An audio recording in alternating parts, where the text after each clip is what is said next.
Aaron, as a batting group, do you feel like this is the one that got away? Yeah, absolutely. I think I talked about yesterday. It was a nice place to get in and get a big score, and none of us did that today. I put my hand up for that. I got off to a good start and sort of got us into a decent position and then threw it away. And we knew that on that wicket, new batters coming in, it was always going to be tough. So it was a poor display that none of us went on with it. Do you sort of count yourself, Maxi and George, about three dismissals you probably won't be happy with? I think you still got to look to take the game on, and I mean they were bowling well through that middle part with the two spin on, so you have to still take a risk, and it was probably my dismissal was sort of out of the blue. A little bit of pressure had built up, and I tried to take the attack to Adil and just didn't work. And the other two, thought Maxi had a good plan. It's a shot that he plays very well, and George just a miss hit really. 93 runs, one of Australia's better one-day defeats to England. Did it feel that one-sided out there? Well, I think after the start that they got off to, we did an amazing job to drag it back for them to only get 300. But I think when you look at the score, it probably doesn't do it justice about how the gap between the two sides were. I mean, I thought that they played very well at the top of the innings. We played well through the back half of the innings, and it was just a case of the wicket did get a little bit slower and turn a little bit more, and we probably didn't adapt quick enough and have 2 or 3 game plans to go back to. Just with Mitchell Starc, he's obviously the best one-day bowler in the world, but didn't have his best day today. Do you get the feeling that he's a bit tired after a long tour over here, or just one of those bad days? Well, I think he would be tired, no doubt. I don't know that for sure.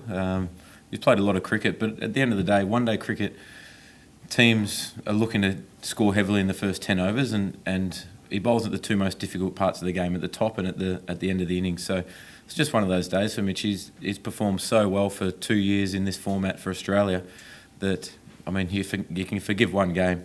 I mean, he was player of the World Cup, was winning games by himself or single-handedly, and I think that he just had an off day, and it's just one of those things. And how did the team sort of react to Steve Smith sort of being booed every time he sort of moved out there? It's part of playing cricket in another country, isn't it? I mean, you're always up against it from the crowd, but Smithy takes all that in his stride. He knows that he's a good player, and they don't tend to get stuck into anyone if they're not worthy of trying to get under their skin. So it's just one of those things that Smithy embraces it, I guess. It looked like the English spinners had a bit more success over the Aussie batsmen on that pitch. Who do you think the Headingley pitch will benefit most, and do you think you might struggle against the spinners again if it turns? Yeah, well, traditionally Headingley doesn't spin quite as much. Having seen the wicket a couple of days ago playing the 4-day match there, it looked like it was going to be a nice wicket. So, I mean, it might have changed a lot in the last couple of days, but I wouldn't have thought so.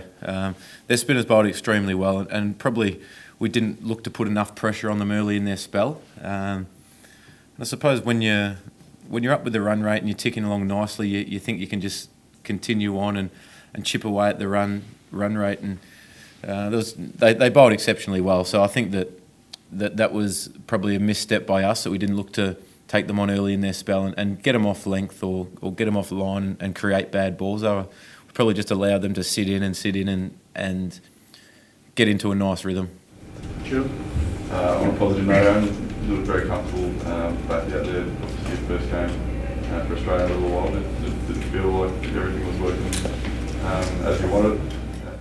Yeah, I felt nice out there. It was to be honest, you're not going to get any better wickets to open the batting on. The ball didn't seam, didn't swing, didn't really bounce either. So I think as a batting at the top, it was about trying to get off as a positive start as you can, and I suppose trying to get on top of the run rate, and it's never easy. I mean, when they bowled in the right spot, it was hard to score. It's tough to score in front of the wicket along the ground. So I think it was just about assessing risk, and I felt really comfortable out there. But through that middle part, I started to get a bit frustrated and a bit tired down. But it was nice to get some runs. But like I said before, it was an opportunity missed to really drive the team into a winning position and take full responsibility for that. Cheers. Tail end of the World Cup, Pat Cummins was overlooked in favour of Josh Hayward. I know you've only just come to the squad, but how do you think he's improved since then? And I guess what was it like today? It looked pretty quick from our vantage point. Yeah, watching the first couple of games on TV, he looked to be bowling very quick. And I mean, he's fresh. I mean, he's a bowler who, when he gets it right, is as good as anyone. And I think that Pat's the kind of guy with such a great attitude towards cricket that he's just running in and trying to bowl quick at the moment and not so worried about where they're going. And I think that's the ignorance of youth. Is that the right?